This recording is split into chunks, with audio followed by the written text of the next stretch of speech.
Hi everyone. In this video, we will discuss about electric drivetrains. In the last class, we discussed about hybrid electric vehicles and its different configurations. Compared to hybrid electric vehicles, the configuration of electric vehicle is flexible. The reason for its flexibility are the energy flow in electric vehicle is mainly via flexible electrical wires rather than bolted flanges or rigid shaft. So these things are normally seen in mechanical connections, okay, rigid shafts and bolted flanges. Hence, the distributed subsystem in the electric vehicle are really achievable, and it's very simple. So we can go for any type of connections because it is really flexible. Electrical connections are really flexible. It's not that much complicated. That's why normally prefer electric vehicles, and we call it as flexible. Another one is the electric vehicles allow different propulsion arrangements such as independent four wheels and in-wheel drives. So independent four-wheel drives are there, and also in-wheel drives in which the motor are connected in the wheel itself. Okay, this is the block diagram representation of an electric vehicle or general configuration of electric vehicle. So as you can see from the figure, it consists of mainly three subsystems. First one is electrical propulsion subsystem. Next one is energy source subsystem, and the third one is auxiliary subsystem. These are the three main subsystems in an electric vehicle. Here there are three different lines in different colors. That is, first one is this black line. Is the black line here. So here this is the these are black lines. This is nothing but the black line represents, these black lines represents mechanical link. So this black lines represents this one, example this one, this one. These are mechanical links, and this green link represents the electrical link. So this green color is nothing but electrical links.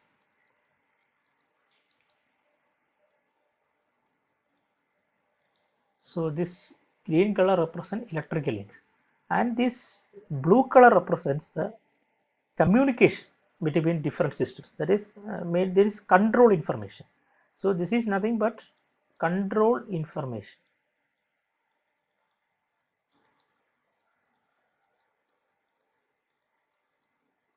So this blue line represents the control information. That means communication between different systems.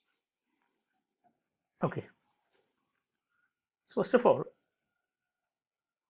based on the control input from the brake and accelerator pedal. So here you can see. So these are the brakes and acceleration pedal. So control signals are fed to the system via this brake pedal and accelerator pedal. So based on the control input from the brake and accelerator pedal, the electronic controller provides proper control signal to switch on or off the power converter, which in turn regulate the power flow between the electric motor and energy source. Okay, here you can see this electronic controller will decide whether the power converter needs to on or off, and the power converter which in turn regulates the power flow between electric motor and the energy source. Okay, so normally the power is flowing from energy source to the motor, and the backward flow of the power is mainly due to the regenerative braking. Here the power is flowing this side because of regenerative braking. During the regenerative braking, this motor will act as a generator. Okay. So the energy management unit that is here, which is in the energy source subsystem, that is energy management unit, cooperates with the controller to control the regenerative braking and its energy recovery. So this will help in the energy management unit, helps in the regenerative braking. So this will work with the controller and helps in energy recovery. Also, it is with the energy refueling unit and monitor usability of energy source. So this is energy refueling unit. So it also works with the energy refueling unit, that means charging, energy refueling unit, and it monitor usability of energy source. Next is the auxiliary subsystem. So auxiliary subsystems are mainly used for the auxiliary equipments of the electric vehicle. That is, for example, this power steering, temperature control, different lights and something in the vehicle, power window. So many auxiliary systems are there in the electric vehicles. These auxiliary systems require different voltages. Okay. So power steering require different voltage, temperature control require different voltage. So auxiliary subsystem arrange different voltages for these auxiliary equipments, for auxiliary devices. So that is the function of an auxiliary subsystem.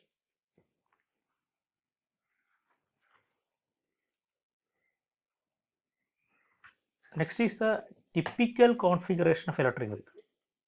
So the last block diagram represents the general configuration, that this is the typical normally seen configuration. That is in the case of a general configuration, we say it as power converter. So instead of power converter, we use three-phase PWM inverter in electric vehicles, and in the case of motor, we use three-phase motors. We commonly use three-phase motors as motors, and which will provide the traction force. And next is mechanical transmission is based on fixed gearing and a differential.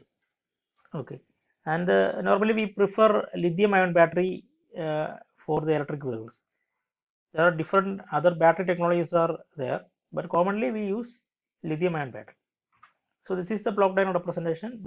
So here PWM inverter is used as power converter, and here this is the in the case of motor, we use three-phase AC motor, commonly use induction motors, and here so we use for energy source we use battery pack. We can also use fuel cells. Okay, these are the components commonly used in electric vehicles.